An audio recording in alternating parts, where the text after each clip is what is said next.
you're the CEO. And so you got to understand with that title comes a lot of expectations. And remember, in some situations, employees need you to be regal. They need you to Mhm. be above the fray. When you're in the room, you can't forget who you are because everybody else in that room knows who you are. Welcome to Lonely at the Top, a podcast for high level leaders carrying the invisible weight of the world, because the higher you rise, the fewer people you can safely talk to. Here we welcome founders, executives, and decision makers who feel the isolation and pressure that comes with power. Lonely at the Top is your sanctuary in the storm, and I'm your host, soul medic and former psychotherapist Rachel Alexandria. Today's guest is Louis Fordham. He's the Vice President of Human Resources at Engineered Floors. He's spent 35 years in human resources in the flooring manufacturing industry. He's also served 2 terms on his local board of education, and he's passionate about spending time with his extended family. I'm so interested in having this conversation today, Louis. Most people that I meet don't have a lot of dedicated staying in one industry, staying in the same kind of role for their whole career. That's more uncommon these days. Mm-hmm. And one of Yeah. the things I really value for the podcast is having people on with a variety of different experience so that everybody listening has somebody that they can relate to. Yeah. So thanks for joining us. Yeah, it's my pleasure. Thank you for asking me. Absolutely. We met through Mike O'Neill Mm-hmm. has a really wonderful, robust networking experience. Mm-hmm. And that's how we connected because we are very far apart in experience Mm-hmm. and across the country, too. That's right. That's right. Yeah, but about as far as you can get. So Pretty much, yeah. I'm in Southern California and you are in I'm in Georgia. Georgia. Right. Well, at least we're both in the South. That's right. That's right. We like the warmer side. We do. I lived in Florida for a little while and I loved that weather. I am Yeah. I am the weird person who loves humidity. Same here. Bring it on. Oh, Yeah. Yeah. hey. Oh my Bring on gosh. the heat. Bring on the heat. You are the first Stay away from person the I've ever cold. met. Stay away from the cold. So It's always nice when you meet somebody who actually lives in the place that matches their hmm temperament in terms of climate, right? yeah. Yeah. No pun Yeah. intended. When we first talked, we were just kind of getting to know each other. I was just starting the idea for this podcast, and actually you were supposed to be my first guest, hmm and then I got sick, and so Yep. we How had to about that? reschedule. How about that? Yep. That's okay. Which was it was actually perfect because, to be honest, here's just a little insight behind the camera, behind the microphone. I hadn't ever run a podcast, or not since 20 years ago, and I had some kinks to work out, so I'm glad that you came in later when I could actually provide a better experience. Okay. Well, good. Well, good. It was Yeah. divinely timed, in my Yeah. opinion. Well, good. One of the things I was interested when we first started talking was your experience less with personal loneliness and more about your experience getting to watch all of the leaders Right. and what they go through. Right. Can you say a little bit more about that without obviously betraying any confidences? We always Sure. keep it confidential on the show. Yeah, being in human resources, and I was pretty fortunate to get into a senior role pretty quickly. And I had the chance to work with senior leadership. And a lot of my years, I've worked directly with the top leaders in the company, CEOs, presidents. And what's interesting for me is I immediately felt like human resources was exactly the right fit for me. Mm, And I've never aspired to be a CEO. I've never really aspired to be in that position. And the more I've worked with those roles, it's hard, it's challenging. mhm, And I've always used the statement that there's 2 jobs in every organization who are responsible for every employee in the organization, and that's the mm, CEO and the head of human resources. So we actually have mm, a lot in common, mhm, in that we have to come to work every day thinking about every part of the organization, not just our division, our function, our group. And so I've had that perspective for a long time. And so watching senior leadership carry a lot of responsibility, put a lot of responsibility on themselves. the pressure to always make the right decisions, the pressure to always be there for everybody in the organization. It's a very challenging role. And the structure itself creates loneliness, creates isolation, creates some other aspects that just sort of happen systemically because that's the nature. We were talking at work this week about opportunities of the company. Well, the higher you go up the ladder, the fewer the opportunities. When you get to the top, it's usually one position and everybody else is looking up. You're sort of the only person looking down. Mm. And so it's been very, very interesting to watch it. And, you know, I've really always tried to be in a role to where I'm here to help you. As much as I'm here to help every other employee, you're an employee too. And I've Mm. always tried to hone my approach and my skill set to understand all of the business so that I can have an articulate and intelligent conversation with the CEO as much as a very specific role or a very specific employee in the company. So I've watched leaders and I've been blessed to be around good leaders. Knock on Mm. wood, I've been thankful that I have not been around, that type of a CEO or a senior leader that I would not want to work for. And I don't see it as a loneliness, as a sadness type condition, maybe more isolation, more I have to make a lot of decisions by myself type perspective. So it's been exciting to watch, but also it's not easy. I don't Mhm. think the perks necessarily outweigh the stress that a lot of these roles are under. And I assume that's why you didn't ever aspire to go any higher. Well, I got into human resources pretty quickly and immediately felt like it was divine. I mean, because how I got into it was a little bit of one of those opportunity unexpectedly opened up, and I Mm. was in the right place at the right time. I won't claim to be highly qualified. I was still relatively new out of school and things like that. So I always felt like this was the role that fit me personally. Mhm. And I'm not a finance guy, so that was an area that I would love to know more and be better. But there were just parts of the job that I said I won't be a good fit. I don't have the patience for this. I don't have the interest in this. I'm not a real extroverted person. I'm comfortable talking, especially in settings like this. But Mm. throw me into a crowd, I'm not going to be the best salesperson. I'm not going to be the best customer relations person. Mm. And so I think it wasn't so much I don't want the job as much as I really don't think it would be a good fit for me. And so I've been blessed to be at the leadership table, and I do like that. I love helping run organizations, but from an HR perspective, it's good enough for me. Yeah, that makes sense, and I love that you name being an introvert because it's actually not a conversation that's come up yet on the podcast, but it Hmm. is something that I'm always curious about because Yeah, people still in this day and age don't always know which one they are, or they're like, "But I'm very gregarious and I like people." It's not about that. that's right. That's right. Introversion and extroversion is not about that. That's right. A lot of leaders I know are actually introverts. Hmm. Maybe not always the CEO, the person who Right. has to be the figurehead, but, yeah, I wonder if that is so I guess that's a question for you. Do you think being more of an introvert makes the rarefied air isolation less of a problem for you because you don't want to share your stories with hundreds of people? I think there's pros and cons for both. And you think about certain leadership roles, the more they can empower others and the more they don't want to be out front, then that can work for the development of a lot of people, but they've got to be pretty good at getting the right people around them to go out and lead and be the face and things like that. Mm. And at the same time, those very extroverted, those very outgoing, outspoken, they can dominate.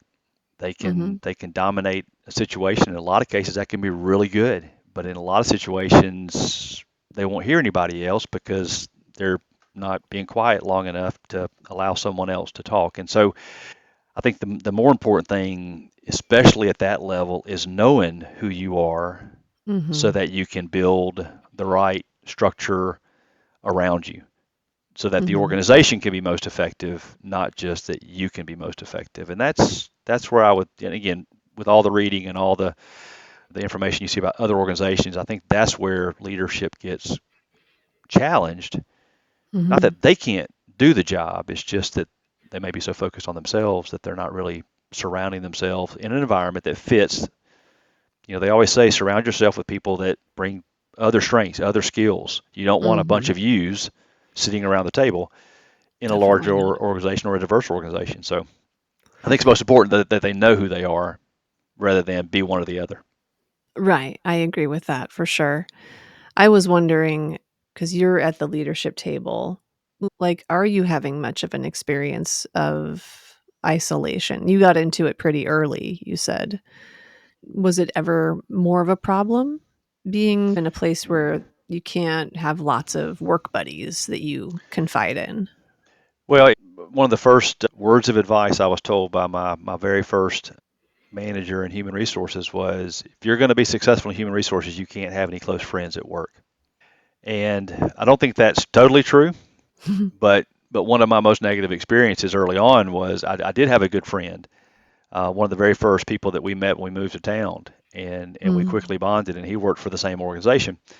And one of my team members, one of my employees, came to me, and this was, after a while, and said, well, their employees won't come to you. And I said, what do you mean their employees won't come to me? Well, the employees that oh, work for him, if they have a problem, they won't come to you because they know you're friends. oh, man. And I said, yeah, but I'll be objective. They said they don't know that. Yeah. And so that afternoon, I called him up and I said, you and I can't go to lunch anymore. We can't let our friendship take over. Now we're still friends today, and we're very close Mhm, friends. We just had to adapt, and he totally mhm, understood. He wanted the same outcome. But yes, again, isolation can happen, I think, unintentionally, and that's not really what you're looking for, because you've got to be involved in so much as a senior leader, especially as a CEO. But you also have got to build that structure that somewhat protects people, and so therefore can limit what you can do and can't do mhm. because you're the CEO. Yeah. And like I said, I think it's as much structural. Where I see senior leadership isolating themselves, and I've been guilty of this as well, Uh-huh. is if you conduct yourself in a way that sends messages to your people that they can't be honest with you, or that you're going to get really upset about something, Mm, or those emotional reactions, even though you want people to come to you and you want to sort of give me a chance to let mhm. the emotions out, people are going to adapt. Yeah. And so what's going to happen is they're going to quit bringing you information that they're worried is going to upset you or that's going to Mhm. cause an effect. They're going to be very, very intentional. I see that a lot with leadership. I would have managers come to me and say, I don't want my folks coming to HR with their problems. I want them to come to me. And my answer has been always, that's what I want too. I Mhm. promise you, I want your people to come to you first and only Mhm. come to us if they can't get resolved, or in most cases because they're unhappy with you because you didn't give them what they wanted. But I can't not listen to them if they don't have anybody else to listen to. Right. So you get them to come to you, and you have my full support. I promise you. Mhm. And so I think that's where some of the isolation will come in, is that conduct, that behavior. If you have a controlling leader who wants to make all the decisions and always has the right answer, then you're going to quiet those people around you, and you will become isolated. You might not know it, Yeah. and you might get a lot of information, but I don't believe you're going to be getting all the right information. And Mhm. so it can happen. I've seen it happen. And It's a really good point, and see, this is why I wanted you to come on the show. I knew at, like, 35 years, you've gotta have some good pieces of wisdom and some good stories. mhm, A lot of what we've been talking about on the show so far is more from the personal level of mhm, isolation, but I also see that people could experience professional isolation. I mean, your employees can't be your friends, not really, not in a way where you can fully relax when you're the right, leader, and you will feel more social bond if you're somebody that makes it doable to come and talk to you, right, right? It's not about them being your best friend, but if people are afraid of you or intimidated, you're going to feel even less social connection. absolutely, no question. Yeah, that's really wise. And I had a conversation with a leader, and I explained to them, because they're a super nice person. They really are Mhm. very caring about people. But I Mhm. had to remind them, you're the CEO. And so you got to understand, with that title comes a lot of expectations. And remember, in some situations, employees need you to be regal. They need you to Mhm. be above the fray. Sometimes you cannot be too social because it lowers the role. Especially in some situations, it can lower the status of the position. And so you got to remember, especially employees that don't know you directly, they know your name, but more importantly, they Mhm. know who you are, what your job is, and that's how they're looking at you. And, because of the nature of how they were wired, I don't think they'd really thought about that because they worked really hard to not separate themselves from people. They wanted to be approachable. Mm. Mhm. But I'm like, when you're in the room, you can't forget who you are. Yeah. Because everybody else in that room knows who you are. Knows. Yeah. Yeah, yeah. I mean, that's the incredibly tricky balance, Hmm. right? The higher up you go, the more attention is on you. That's And right. I remember hearing something a long time ago, and folks who know a lot about economics are gonna be like, "Obviously," but some folks listening might not know.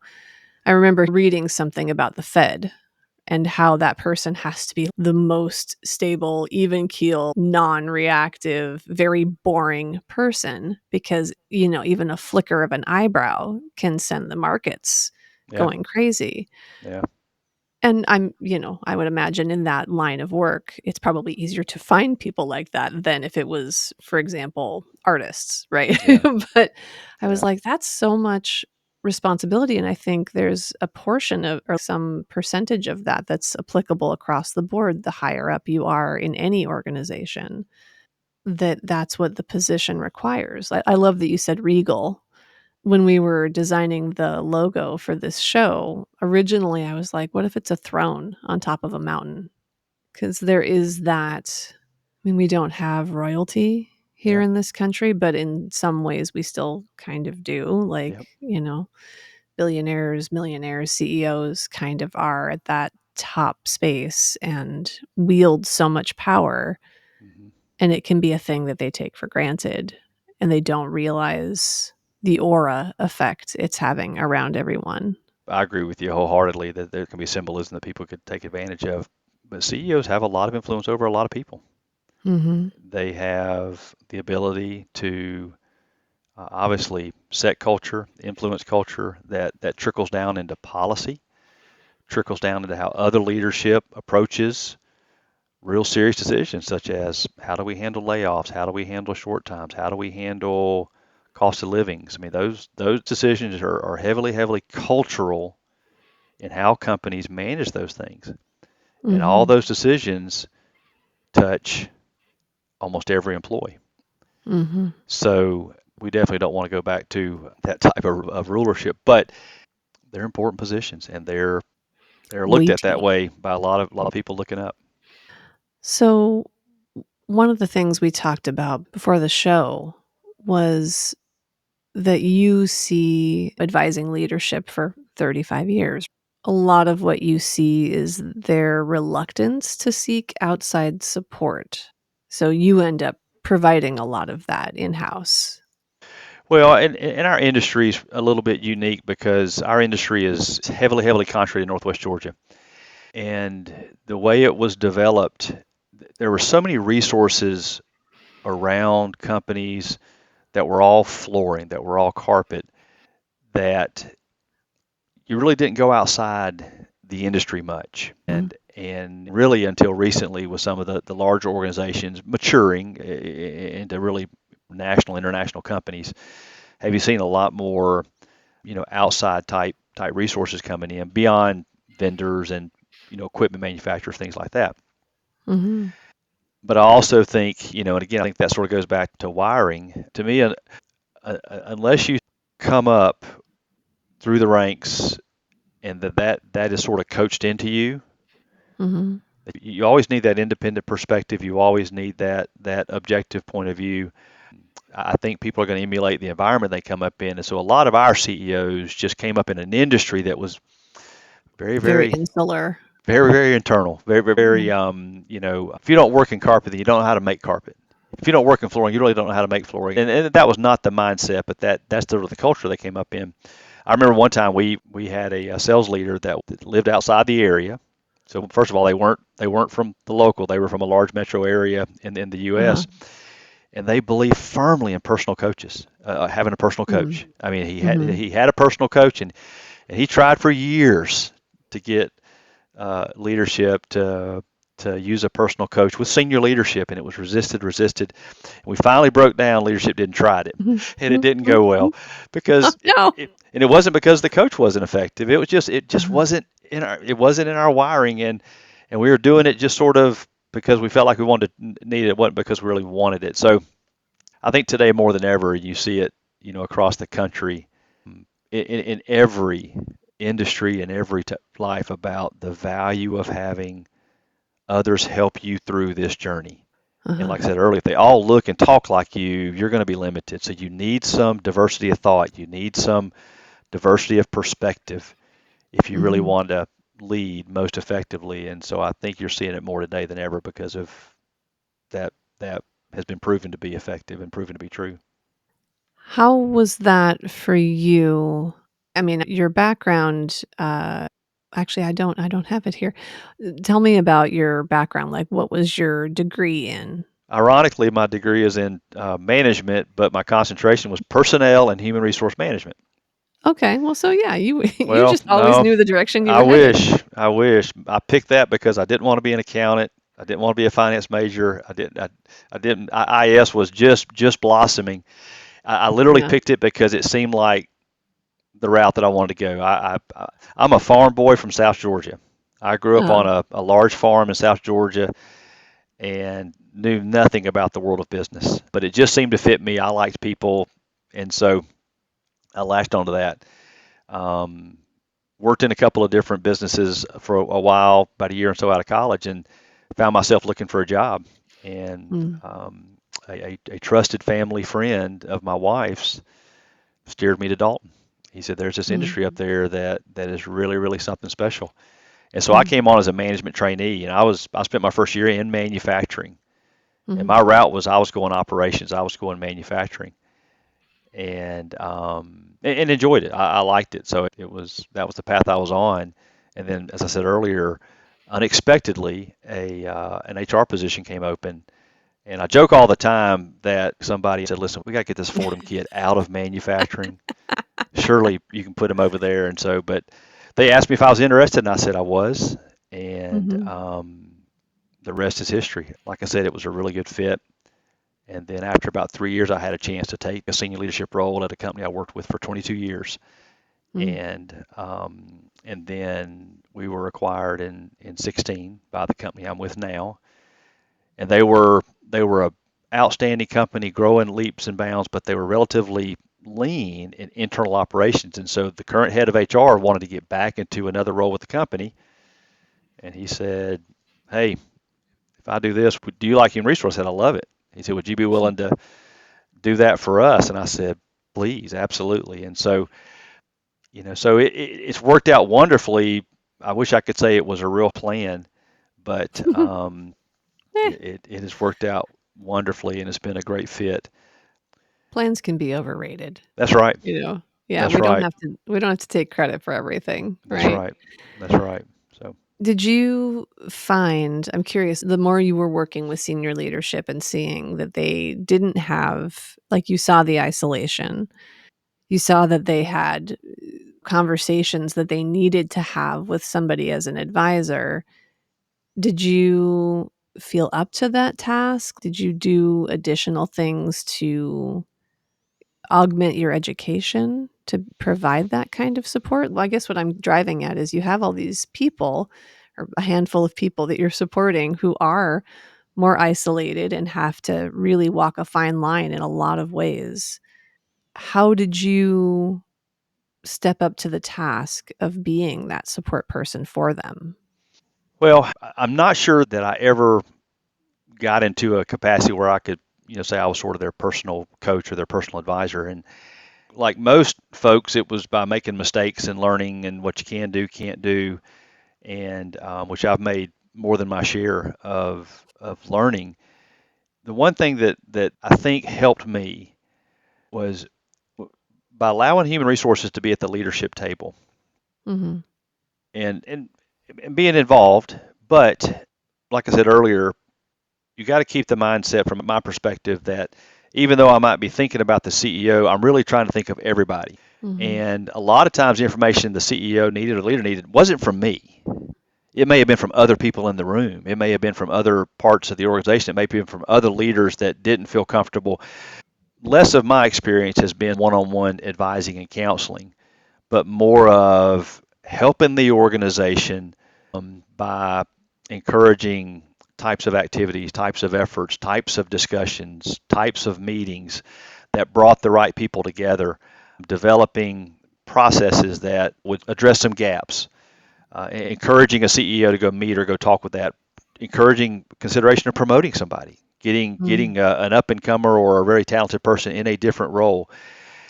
Especially for most of my time, the company that I was at for 22 years was a lot smaller than the company that I'm with now, and that environment can make isolation a little more difficult, but it can Mm. also bring a little bit more resources just because you're not so big that it's easier. Some things are just easier logistically, and we're pretty much one state, one area.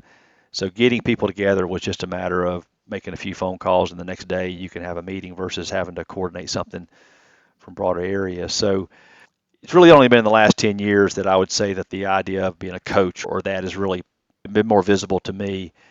For the most part, I looked at my job as my job is to protect the culture of the company, Mm. and doing that by trying to help as many people as possible. And today, more than ever, understanding that it takes a lot of talent to run organizations effectively. No one person has all the answers, and so Mhm. therefore, trying to help the company build and grow and create the structure and the environment is probably as effective sometimes as sort of one-on-one type. The challenge with one-on-one conversations is there's only two people that know what happened, and then everything gets interpreted or evaluated. So if you're talking bigger than just the two people in the room, sometimes that conversation can be challenging because if you're speaking about a topic that you're not the first-hand subject matter expert, then the reality is you Mm. probably don't have all the facts or the details. You need to get that person in the room as well. And Mhm. that's what I think the most effective organizations and the most effective leaders get the right people around the table to have the right conversations. And It sounds to me like you think a lot about supporting leaders from a systemic ab- perspective. well said. Yes. Yeah, and that makes sense, you're like we talked about in the beginning, you're really invested in your extended family. That's just your framework. Yep. And I love that. It's such a different perspective than I have. I mean, that was my graduate degree was systemic Hmm. counseling, so I did do some organizational development, systemic work, and I love that, but, it's not my first lens. That's the thing that when I step back and take a look, I'm like, "Oh, right," sort of like, "Look, who do we need in the room?" kind of thing. It's a different way of seeing things. Mine is tends to be very intrapersonal because there's always little levers inside of Hmm. people that Hmm.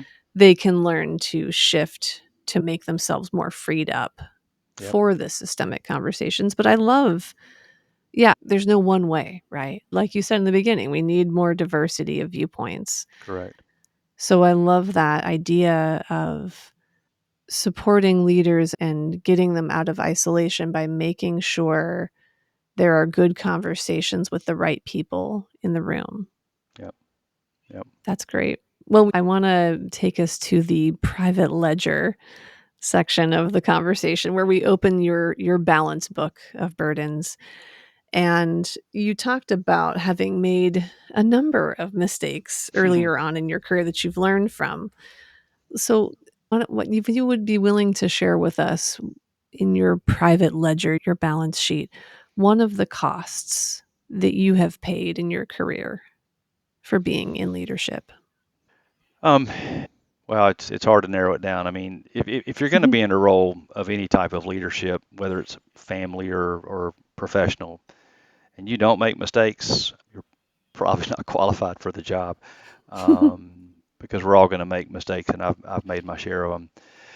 The the biggest, if I look back over my career and I said, what's the thing that if you had the chance to do it over again, you would be very intentional and very thankful. I've let Mhm. leadership go to my head. Mm. I've been that leader that was the dominant voice in the room, that lost connection with those people that I was responsible for taking care of every day. and they felt it. Mm. And when you look back and you see that, you see what that does. I mean, there's days I've looked at myself in the mirror and said, "How in the world do you ever get in human resources?"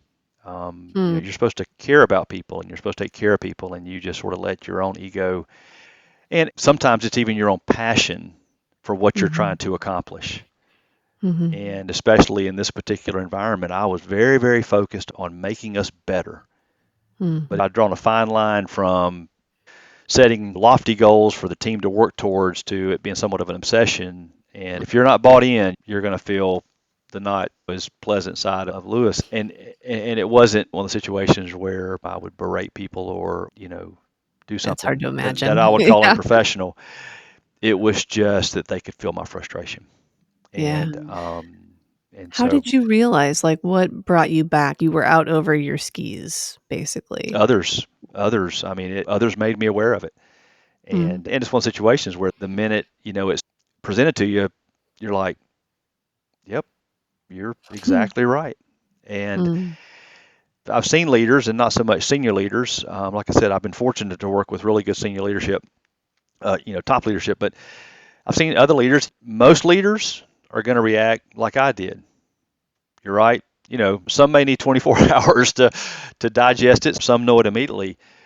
But you Mm. still have that small group that's like, nope, problem's not me, and they're just I hear overly more of those stories. sensitive. They're Yep. just Yep. overreacting. They don't have all the Mhm. facts. And again, that's that delicate balance of perceptions, reality. So let's say they are wrong. Mhm. Okay, let's say they're all wrong. You're totally right. You still have a problem. Okay, you, It's true. you still have a problem, and your Mhm. solution can't be, well, y'all need to change your attitude. And so, but yeah, it was a wake up call, and I even hear at from that, by the way, that because you're so systemically focused, that's why that was so effective for you. Because you highly value the team and you highly value people, when the people around you gave you feedback, it was immediately meaningful to you. well, the talent, the gift that I attribute to my long career in human resources, and I hope being effective, kind of like what you were saying, I definitely have a systemic perspective. I see the whole organization. But one of my gifts is I see problems pretty quickly, especially on the people side of the equation. I'm pretty Mhm. intuitive.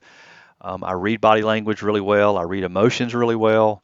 Although my Mm. wife would challenge you on that, would challenge me on that. But in the Family's always workplace, different. it is. It absolutely is. In the workplace, I've always been able to see problems, Mhm. and then being able to solve problems is a value, and that's what helped me get my foot in the door and get started in my career. So when I was told I was part of the problem, I mean, Mhm. like I said earlier, the minute they said it, I knew it. I mean, because Mhm. I could quickly look back and see the things they were talking about and the things they had done. I mean, I had one meeting where I got very frustrated, and my team felt it, and it was Mhm. very impactful. Well, 2 weeks later, I apologized. I mean, I Good for you. apologized to the group, Mhm. but that didn't matter. They were still hurt. Really? Because I I'm their imagine it boss. mattered some. It did, but Yeah, but but not it didn't again, fix everything. yeah, you just can't erase. Especially Yeah. again, like we said earlier, the higher up in the organization you are, the more power and influence you have. You're human, and you're going to Mhm. make mistakes, but sometimes it's just a little bit different, and that's part of Mhm. the challenge. And it's not that we haven't been able to overcome it. It just took more than one "I'm Took sorry." a while. Yeah. And but you learn from it. I have probably learned more in the last 7 8 years, just because a lot bigger organization, a lot different environment, and like I said, I spent most of my career in a smaller organization, so it took a little while to learn. Right. I just wanna pull out something for the listeners that I see in what you're talking about, for the leaders who might be listening and be like, "Well, how do I make sure that the feedback I'm getting is accurate?" Because some leaders will feel overly responsible. Sometimes you have employees who bring up things that are really more about the employee than the Hmm. leader. Or sometimes you have leaders who are like, nothing's my fault. And good hearted people are often concerned about finding the right balance. It sounds to me like you practice something that I call radical self honesty, Hmm. that you just look at things a little bit dispassionately or with a little bit of perspective. And so when you look at, even though you were frustrated, even though they weren't achieving what you needed them to do or whatever was happening, you could also take a step back and go, I did do that. That's true. I did that. And that's true. It had this effect. And so I need to take responsibility. Yeah. Well, I definitely think the more self-aware, something I say all the time is a leader has to manage themselves first. Mm. And that if you can't manage yourself, you really don't have any business managing anybody else. Hmm. And today, one of the greatest shortcomings I see of leadership is a lack of self-awareness. That they're not Mm. paying intimately closely to what they are doing on a regular basis. Mm. And that lack of self-awareness can be really, really, really impactful with their effectiveness. So I think that's the key part of it. You've got to manage yourself first. And the alignment of your values that you're using to manage yourself have got to align with the organization and overall with otherwise good things.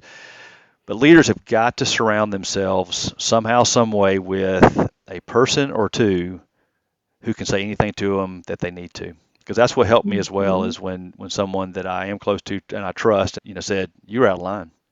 Mm. And Yeah. so, Those are some of what? the best Yeah, lessons I've learned yeah, too, was when people who felt that they had the access to me in different times in my personal life and in my career have come to me and been like, "You need to dial this in. hmm You're not in the right space here."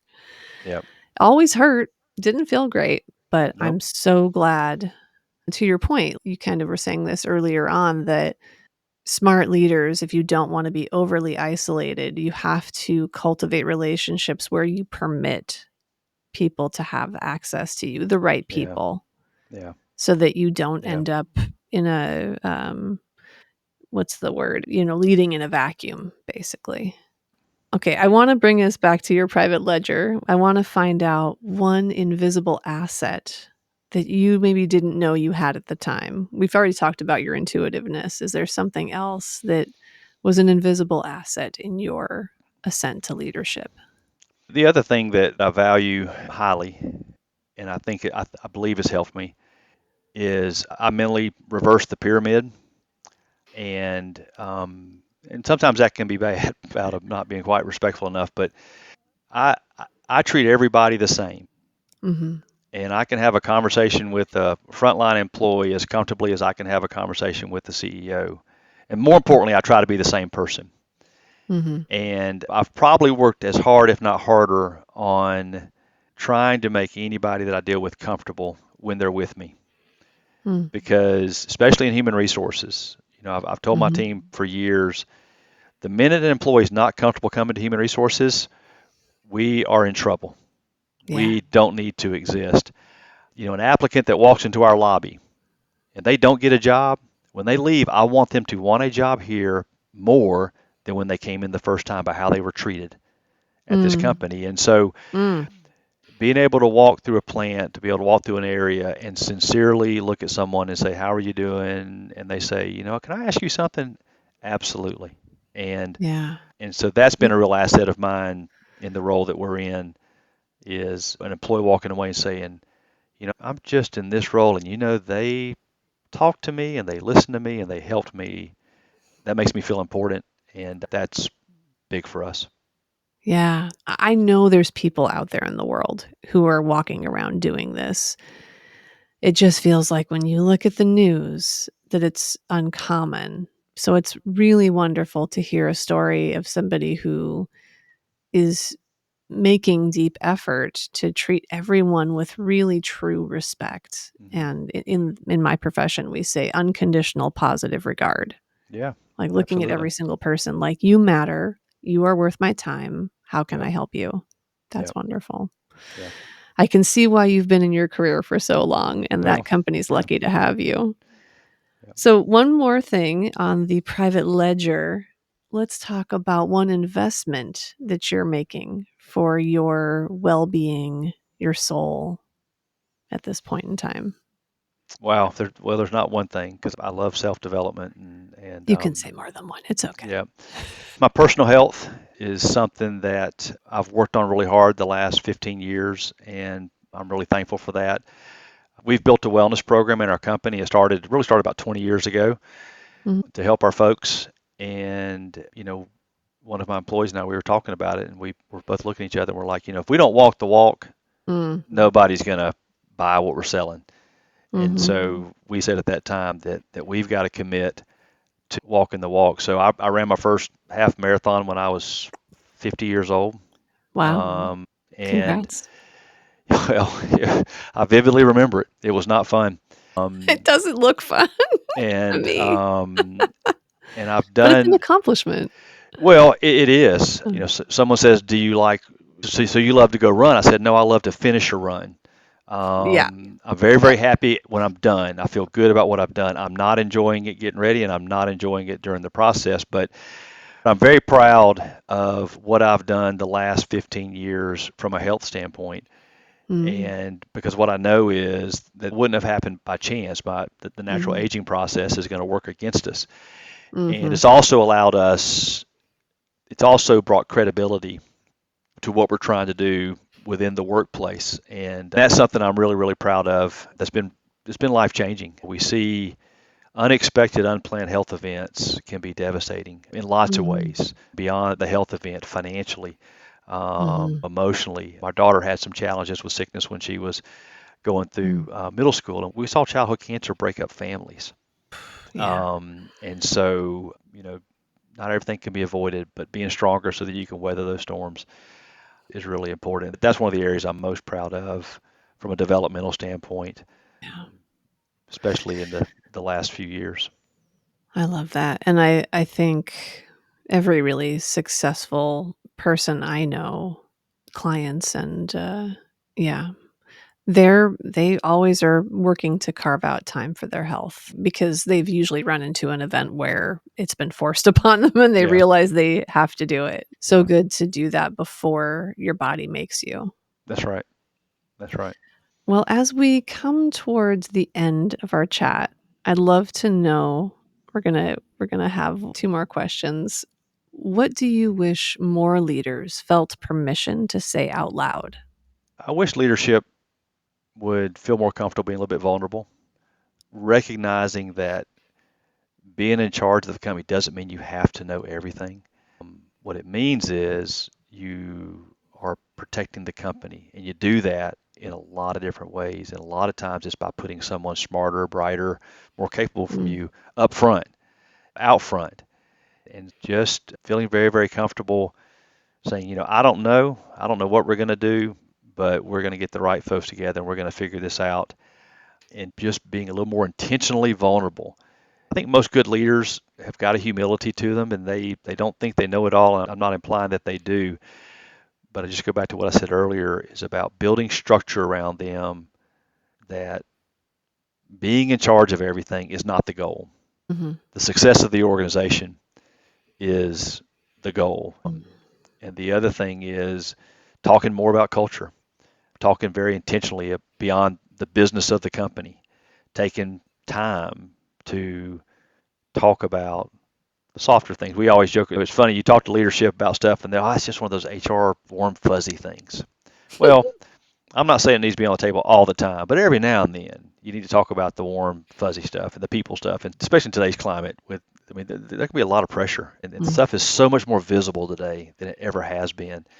Mm. So it can be sometimes hard to expose yourself and to come across as vulnerable. But I think It people makes see such a it. difference. It Yeah. does. Yeah. And the people closest to you will benefit from that the most. That's where the impact is. It's not with some stranger. It's not with some distant shareholder. That team that's around you every day that you're asking a lot of, they're the ones that'll benefit the most from that. Mm.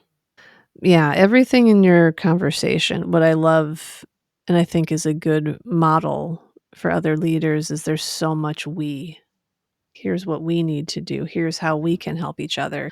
Yeah, it's just been a really uplifting conversation. So I really Well, thank you. appreciate that. Thank you. Before we get to the last question, are you open for anybody who might want to connect with you after this interview? Sure. Because, yeah, okay. So Sure. How can people get in touch with you if they just wanted to have a conversation or maybe hear a little bit more of your wisdom? I would recommend LinkedIn. I'm on Mhm. LinkedIn, Louis Fordham, as we were chatting earlier with all the challenges nowadays around security and privacy and Mm. stuff. Other channels are a little more difficult to get through Let's nowadays see. with Yeah. a random name or a phone number. But yeah, send me a note on LinkedIn. More than happy to connect. And again, the way we met is something I'm really enjoying today, and that's networking Yeah. and networking outside the industry and networking outside of my profession. Mhm. I love it. I love hearing other perspectives and getting other insights. So more than happy to I chat. just Touch feel base. grateful. That's great. Yeah, I'll put your LinkedIn link into the show notes for those who might wanna That'd be chat great. with Lewis. That'd be great. For our last question, I'm going to open the time machine, and you get to step in and go to any point in your career. What would you like to go to? Where would you like to go and say anything to yourself in the past? What would that be? Wow. I would probably go back to the transition from J&J to engineer floors and and tell myself that you've got 22 years of experience with J&J. That was a different organization. Okay. Take the time, be very intentional, and be fair to engineer floors and learn them. Mm, Learn them before you expect them to learn you. I was 25 years in the world, and like I said earlier, probably overconfident. I knew human resources and I was passionate about human resources, but I didn't know the company.